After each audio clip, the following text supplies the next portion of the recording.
అంబేద్కర్ కోనసీమ జిల్లా అమలాపురంలో సహకార సంఘాల ఉద్యోగులు ఆందోళన బాటపట్టారు. జీవో నెంబర్ 36ను వెంటనే అమలు చేయాలని డిమాండ్ చేశారు. సహకార సంఘాలను ప్రైవేటీకరణ చేయొద్దని కోరారు. జిల్లా సహకార కేంద్ర బ్యాంకు కార్యాలయం ఎదుట ఈ నిరసన కార్యక్రమం జరిగింది. ఉద్యోగుల వయోపరిమితిని పెంచాలని విజ్ఞప్తి చేశారు. ఇక డ్యూయల్ విధానాన్ని తక్షణమే రద్దు చేయాలన్నారు. ఈ నిరసనల్లో ఉభయ గోదావరి జిల్లాల గ్రాడ్యుయేట్ మాజీ ఎమ్మెల్సీ వెంకటేశ్వరరావు పాల్గొని ఉద్యోగులకు మద్దతు తెలిపారు. సహకార రంగం ఉద్యోగులందరూ కలిసి అన్ని సంఘాలు కలిసి జేఏసీ వేదికగా ఈ కేంద్ర సహకార బ్యాంక్ ఎదుట జరుగుతున్న ఈ రోజు నుంచి ప్రారంభమవుతున్నటువంటి నిరవధిక సమ్మె జయప్రదం కావాలని చెప్పి ఆకాంక్షిస్తున్నాను. ఈ సమ్మెకు ప్రభుత్వం బాధ్యత వహించాల్సి ఉంటుంది. ఎందుకనంటే దశాబ్దాల తరబడి వీళ్ళు అనేకమైనటువంటి ధర్నాలు, విజ్ఞప్తులు, ప్రాతినిధ్యాలు అనేకం చేశారు. అయినా ఏ ఒక్క సమస్యని ఈ అధికారుల స్థాయిలో సమస్య కావచ్చు, ప్రభుత్వాలు పరిష్కరించాల్సిన సమస్యలు కావచ్చు, ఇవేమీ కూడా పరిష్కరించడం లేదు.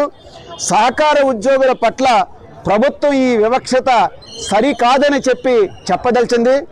రాష్ట్ర ప్రభుత్వం అది గవర్నమెంట్ అయినా సెమీ గవర్నమెంట్ అయినా అందరి సమస్యలని సమానంగా చేయాల్సిన అవసరం ఉంది.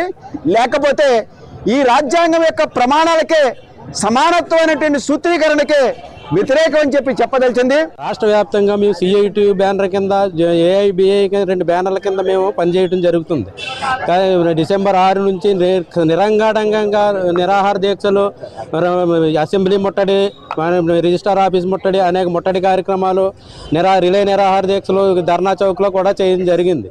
మీ సమస్యలు వెంటనే పరిష్కరిస్తామని చెప్పిన ప్రభుత్వం ఒక కంటి తుడుపు చర్యగా ఒక జీవో పాస్ చేసింది. జీవో నెంబర్ 114 పాస్ చేసింది.